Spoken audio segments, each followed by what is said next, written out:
So I was sitting down and I was doing a bunch of research on my next video. And that video was going to be about morality, just as a whole. I was kind of going over moral relativism, and it's not really an idea that I agree with a whole lot. So I was sitting down and I was thinking, I'm like, well, what is it though? Like, what is morality? Like, what is it? And then I had a conversation that I've had multiple times with plenty of different people, and nobody ever seems to agree with me until they realize I'm just objectively right. And I'm not saying that in like an ego sense, like I'm literally arguing with facts and people just don't want to believe me. And that's of course the idea that you can't prove other consciousnesses, And to briefly go over what I'm talking about, because of course every single time I bring up that point, this is not, I guess it is related, so I'll talk about it. Every single time I bring up that point, people are like, what do you mean? And they start doing actions. Like, what do you mean? I can see? Look how conscious I am. See? Look at this. And I don't want to make fun of people or like say they're not smart, because my brain is attuned to thinking in a philosophical way. Other people's aren't, and that's completely fine. If they did as much philosophical thinking as I did, they would instantly just be like, oh yeah, no, I know what you're talking about. I'm not saying they're incapable of recognizing that idea. I'm just saying that in their current state of mind, they just assume other minds exist without any practical evidence of it. So of course, when you challenge that idea, it's really hard to not come across as combative, because you're like basically saying that I can't prove that you even exist. Because of course, even though people won't tend to admit it when I have this conversation, they are their consciousness, period. They're nothing else. I always talk about how, to me, I am my consciousness, right? I am what's up here. And then to other people, I am my actions. I'm what I do. Assuming other people exist, of course. Now, when I talk about how other consciousnesses, you can't prove them, like I said, people go to committing actions and be like, look how conscious I am. And then, of course, I try to explain to them, that doesn't mean anything. It really doesn't. And it's kind of hard sometimes to explain to people, like, all your doing actions does, or all you're describing the moment around you does, is prove that your brain has the necessary things it needs for survival. It does not in any way prove that you are immediately self-aware. Like, I said this to one person, and I said, how would you prove to me you're conscious? And they said, I could look in a mirror and I could recognize that that's me, that I'm aware of myself, and, relay that information to you. And I said, yeah, that's true, you can do that, but I said, prove it to me. All you did was recognize yourself in your own head, be like, yep, that's me, and then tell me that that's you. Like, that doesn't really do anything, because it doesn't prove that there's any awareness behind what you just did. Obviously, I have no reason really to you can't guarantee either way, so it's within your best interest to act as if other people existed, because if you don't, then it's just kind of like, even if you do, it's like kind of like, what's the point, Like, there's no real benefit to it. It's just kind of fun to think about. And I bring up this conversation all the time, and I try to have it with people, but of course, they just won't even begin to acknowledge the fact that I'm objectively right. Like, it's not like I'm arguing from like an opinionated standpoint that you can't prove other consciousnesses. That's like objectively true. You can't prove your own self-awareness to other people. You just can't. Like, what are you gonna do? Okay. People don't like that idea. So I don't imagine they'll like this one very much, because I was thinking about morality and I was like, what is it? I tend to lean more towards morality in an objective sense. I think morality is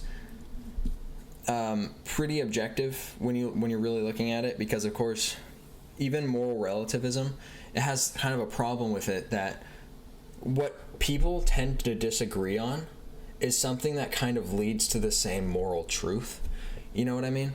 So, for example, it's like, I was reading about it in the article that I clicked on. It was like how a Greek somebody from a long time ago, it was before Common Era, so this was like at least 2,000 years ago, at the bare minimum. They were talking about how, they were talking about how this guy was showing people from different civilizations how like one group of people, they ate their father when he died. It was like a thing they did. And for the other people, they burned him, you know? And when he relayed these ideas to the people, they were like, oh my gosh, how could you do that? That's so evil. And of course, I understand where they're coming from. But of course, when you look deeper, the moral thing, the moral truth behind it is the exact same. Honoring the dead, right? Honoring the people who are no longer with us. It's the same thing. That's all we're doing. We just have different ways of doing that. So I don't think that's really a great point. But again, someone who knows way more than me could do a great job arguing against me, right? So like I said, originally I had a different idea about morality, which I might talk about in another video. But I just sat down for like the past few hours and I just started writing stuff down and I started thinking, like, what is morality? Like, what is it? Because I do not think it's subjective. I don't. But it's kind of hard to find an objective idea with morality that's like sustainable. I don't know if that's the right word, but a word like that, something that just works. But I think I found it. And of course, I'm just an idiot who's talking about ideas, okay? Do not take anything I say as actually like objectively true, okay? But it makes a lot of sense to me. So I want people, if anybody's watching this and you somehow made it this far, first off, thank you. Because this usually doesn't happen. You're one of very few people. Think about that. Okay, anyway. I want you to disagree with me if you do, and just put it in the comments. Tell me how stupid I am. Because I want to develop this idea more, because I want people to attack it, so that way I have an answer, right? I want to have an answer to people who disagree, so that way it makes more sense in here. Because of course, it's kind of hard sometimes to come up with ideas that reject your own ideas, because of course you are biased to your own ideas. So I don't even know if I'm really thinking about this in an objective sense in any way. Anyway, to get on with it, finally, I think morality is objective, and it comes from the fact that the only thing you can guarantee is yourself. Like I said, that's where that comes in. You can only guarantee yourself. Therefore, there's no reason that you should act in any moral way that does anything except ensure the existence of yourself. So, let me explain that. So you can only guarantee your own existence. That is, like I said, objectively true. Now, that existence that you have is only human, as far as you know. You only have the experience of human. We don't know if there's anything else. Obviously, you may believe in an afterlife, but of course, it's not an objective thing. Not everybody believes in it. Therefore, it's kind of iffy if that exists. But if it does, of course, then your experience will eventually be beyond human. But regardless, the only existence you can guarantee is your human one, okay? Therefore, you should act in accordance to your own survival, and that's what morality is. Morality is nothing more, or should be nothing more, than just ensuring your own survival. So what is moral is what serves yourself.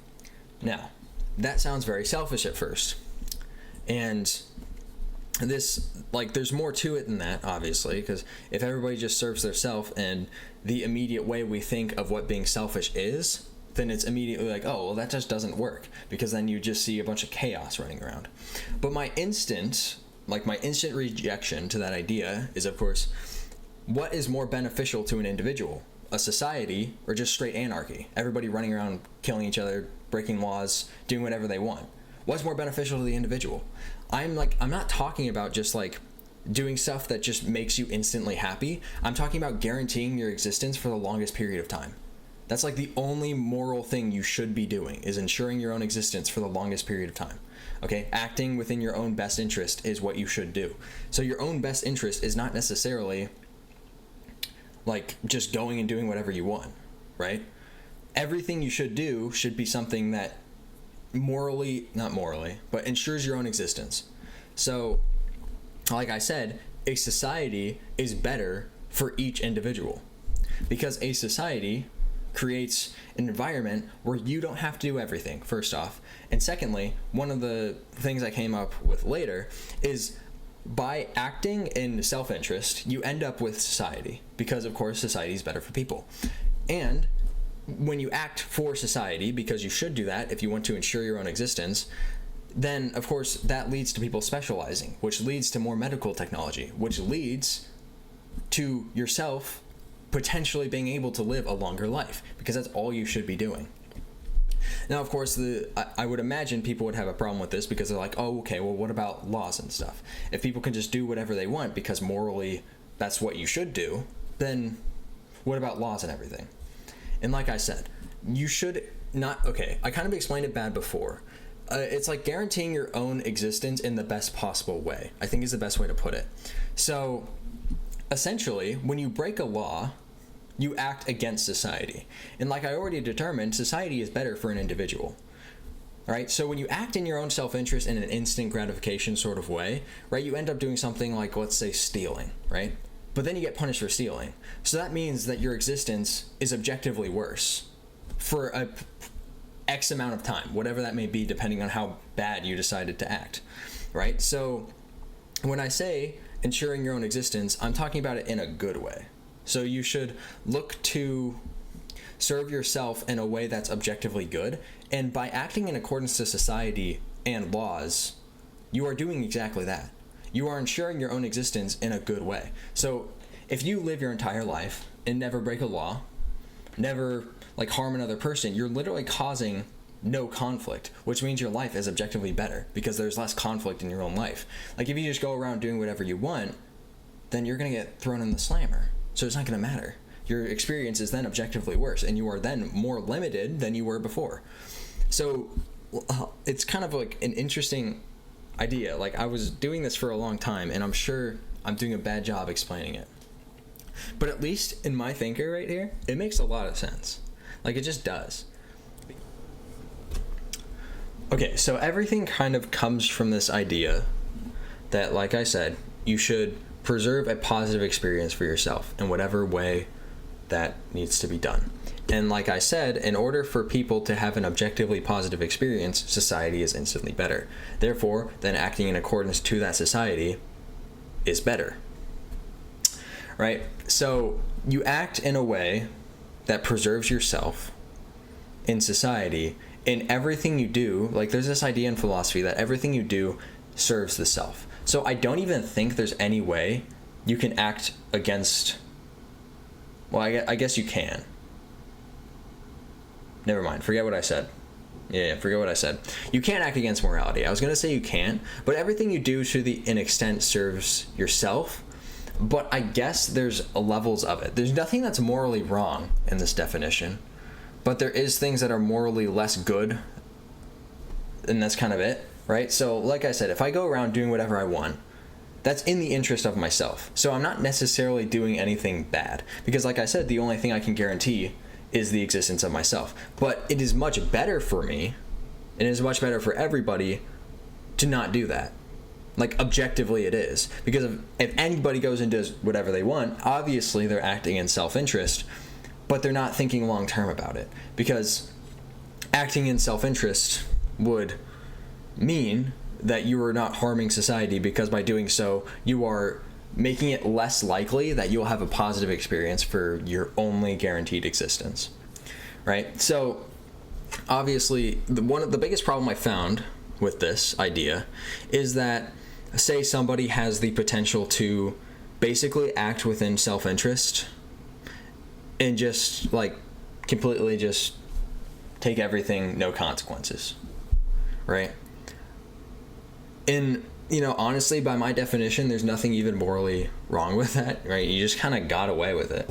That's kind of on society, how I see it, because everybody, like I said, should be acting in the self-interest, because you can only guarantee yourself. And if somehow that creates an environment where people are, actively trying to take resources and stuff, I mean, that's just kind of what it is, how I see it anyway. Because it's just kind of like, I feel like society kind of failed at that point. Like, how the hell did you let one guy do that? You know what I mean? But obviously, like I said, if even in the case that you do that, right? Let's say you did do it. It's hard to imagine there would be no consequences, you know, because of course you can create the hypothetical where, okay, somebody takes all the money, all the power, all the resources, whatever, and no consequences. That's purely a hypothetical. And I find it hard to imagine that somebody's going to do that and just have no consequences, right? Because if you do that, right, let's say you did it right now, you just did it, you have everything. It's hard to imagine there'd be no consequences, because of course the consequence is now people just don't like you because you just took everything. You know, like now everybody kind of wants to stop you from doing that. So by doing that, you're not acting in your own best interest because you just created a bunch of enemies, right? So doing something that is harmful to another person is against your own self-interest because it creates an enemy. An enemy is bad for you and doesn't guarantee a positive existence, because that enemy might then do something to you, which I guess then you could argue that that's acting within outside of their own best interest because they're also creating an enemy by doing so. I don't know. Like I said, I was literally 2 hours of thinking, but I think I'm onto something. I really do.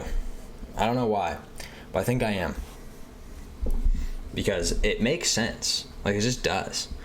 Because, I mean, there's nothing you can really do that's morally wrong, you know? Like, everything you kind of do is in the interest of yourself. So, when you apply that to morality, and how morality is then what you should do to guarantee the best existence for yourself, it seems like we would end up in the exact kind of situation we're in, right? Because if everybody's doing what best are, which people might just be doing anyway. It's kind of hard to imagine people aren't doing that. Now that I think about it, that's just a whole nother thing I just opened. But it's like, it's really hard to imagine that people are really acting in any way that's not their own self-interest. You know what I mean?